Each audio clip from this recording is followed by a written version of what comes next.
speaking of the full force of the U.S. federal government, it's a fun thing to know that you have like at your back when they're on your side of things. So this is I guess you say the Maine governor being pro men playing women's sports, and this is what Trump had to say about that. This is at a meeting where he's addressing all 50 governors. The NCAA has complied immediately, by the way. That's good. But I understand Maine. Is Maine here, the governor of Maine? Well, are you not going to comply with it? Well, we are the federal law. Well, you better do it. You better do it because you're not going to get any federal funding at all if you don't. And by the way, your population, even though it's somewhat liberal, although I did very well there, your population doesn't want men playing in women's sports. So you better comply because otherwise you're not getting any federal funding. Every state, good. I'll see you in court. I look forward to that. That should be a real easy one. And enjoy your life after governor because I don't think you'll be in elected politics. The NCAA.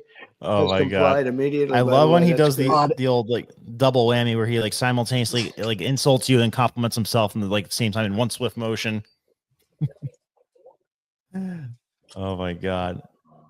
And that's just a small part of what he did today. I got this other one here. No, that it's not a double whammy, it's a double down. Because he goes like have a good life. It's just brilliant. Find the one about Germany. That was really funny as well. So do I type in Trump Germany?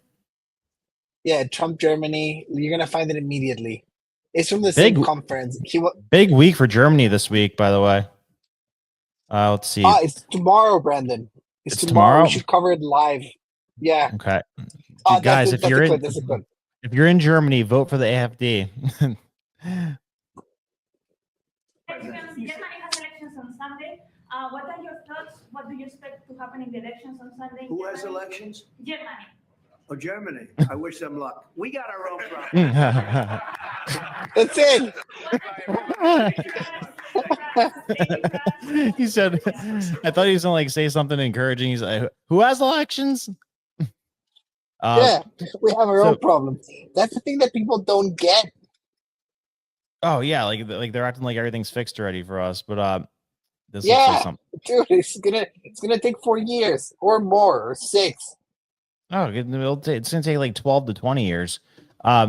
This looks good, but before we play this, you want to explain the implications of these Germany elections because I know it's near and dear to your heart. All right. This election cycle could make or break Germany. Like it's over. They don't have another chance to get Germany back together.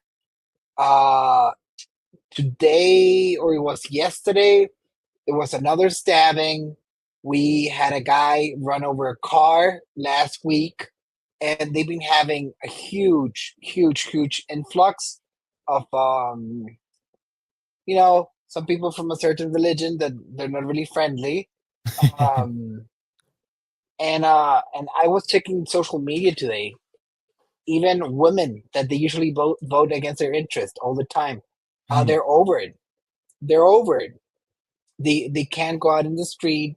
They can't do their thing. So I don't know. Like I think I want to see what happens, and then we can go more in depth tomorrow or Monday. Yeah. Well, they have this weird thing where they do multiple rounds of voting. It's like the one where the top two have a second election, and then what? Or is it ranked choice voting too? It's called a runoff election. Oh, this is actually looking good. Look at this. So in the past 2 months, AFD has gone from 18% to 21%. Then the one that's leading right now has gone from 32 to 30. So I mean, I don't know, it's heading in the right direction.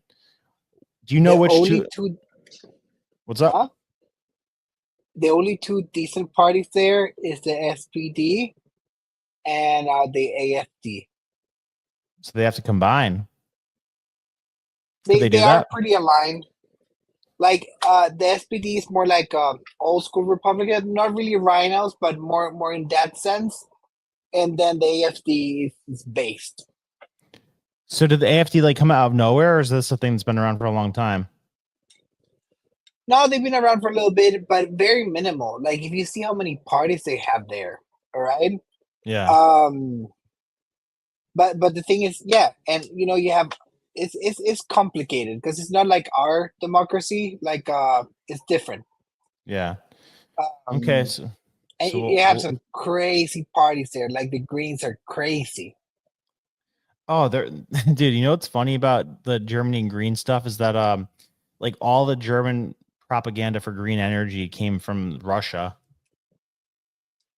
You ever hear Yeah, about because it's in you the. know Gerhard Schroeder, the Mhm. chancellor of Germany from like 2001? I can't recall.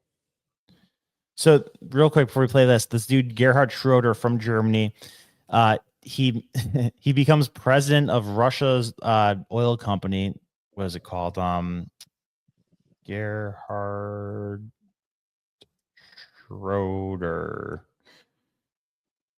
So this dude, like he pretty much makes deal with Putin where he starts like basically like detaching their like oil infrastructure, like removing all their oil infrastructure, making them completely dependent on Russia's energy. And then this dude gets a position as like the president of the freaking Russia's biggest oil company. Where the hell is it? Oh wow, how convenient!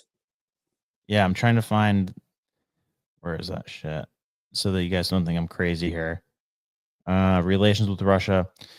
On his first official trip to Russia in late 1998, Schroeder suggests that Germany was not likely to come up with more aid for the country. Blah blah blah. Putin. Okay.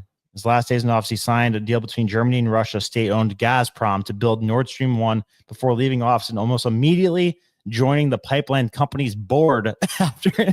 So he signs a deal to allow Russia to build their pipeline through Germany to make them completely dependent on Russia's oil, then becomes a fucking board member of the company. Like right after That he gets is out of office. rich. Madness. That is rich, Brandon. That is madness. And Yeah. Germany, they have the smartest people, the best engineers. They should have gone nuclear years ago. They actually, am I wrong that I think it was France and Germany, they dismantled some nuclear plants that were already working. Yeah, look, so this is another thing. Schroeder, in his first term, Schroeder government decided to phase out nuclear power and fund renewable energies. That's what I'm saying. Yeah. So you could thank this guy for all like remember when the Nord Stream pipeline first got bombed and then like in America gas prices went up like pretty substantially, like I think I don't know, what was it, maybe like single digit percentages, like 7 to 10%, but in Germany I'm pretty sure it went up like 20 to 60% at a certain point in time. That's what I'm Right? saying, Brandon. I mean, there's some countries that electric cars will never make sense, like the United States. Mm-hmm.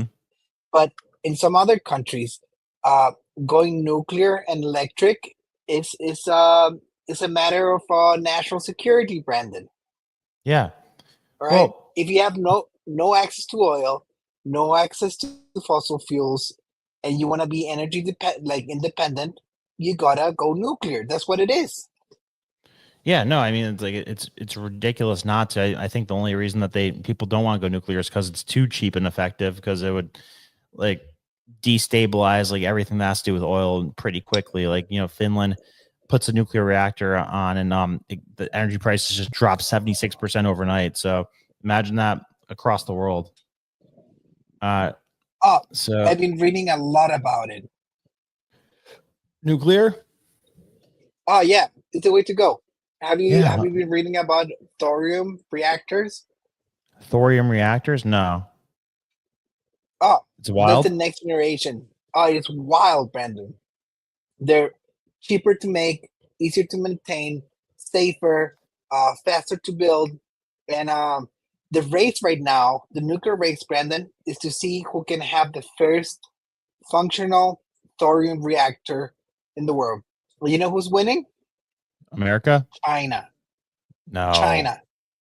Come China's on. winning the race. Yeah, China's winning the race by far.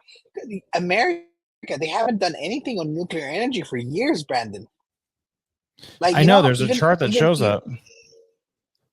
Even Google, all right? They have Brandon. They have all the money in the world. They have all the lobbyists in the world, they own everything. They can get the government to approve a nuclear plant for the data centers.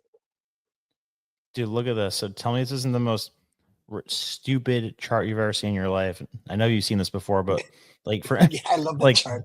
that's the amount I of love nuclear the reactors we chart. built. Like explain that It- to me. Anybody in the world explain that to me in like a way where it sounds It's rational. ridiculous. It's ridiculous. We have the chart of death by is it death By each by type? power source?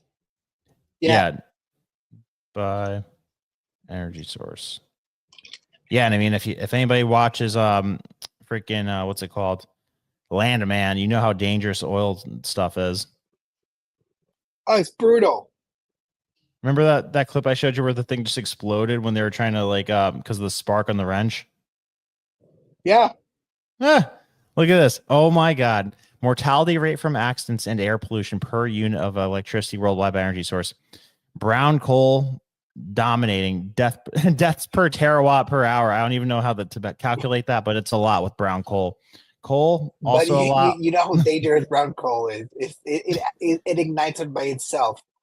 Oh, does it? I don't know. I'm not too familiar with brown coal. I've actually never even heard that word before. What's the difference between brown coal and coal?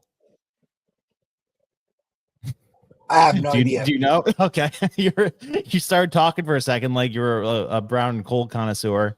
No, but I read about brown coal accidents, but I couldn't tell you the chemical composition between coal and brown coal. Okay, we'll look at that in a second. But yeah, so you see the deal here. I mean, exponentially more dangerous to work with coal, oil, I guess even biomass, natural gas, hydro compared to nuclear. Nuclear is 0.03%. So it's not even close. Not even close. Read that wind is more dangerous. Wind. And I guarantee you those are just like people falling off the freaking wind towers. Oh man, it happens a lot, Brandon. I mean, yeah, you put them in This the is, windiest spots in the world. So you see the first chart and you see the second chart. And then, and we have the third chart that is running time. You mean the capacity factor? Yeah, uptime. Yes, I'll grab that. So if anybody's wondering out there, like I am, the difference between brown coal and coal is that brown coal is another name for lignite, a type of coal with a low carbon content and high moisture content. Lignite is the lowest grade of coal and is mainly used to generate electricity. All right, so I think we'd have to go down a rabbit hole to understand why that's the most deadly type of energy source, but let's put a pin in that. Energy source by capacity factor. This is my favorite chart out there.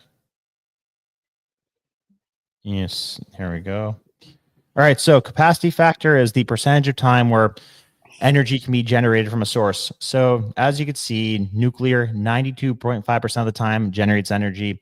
Geothermal 74, natural gas 56, hydropower 41, coal 40, wind 35, and solar 24.9.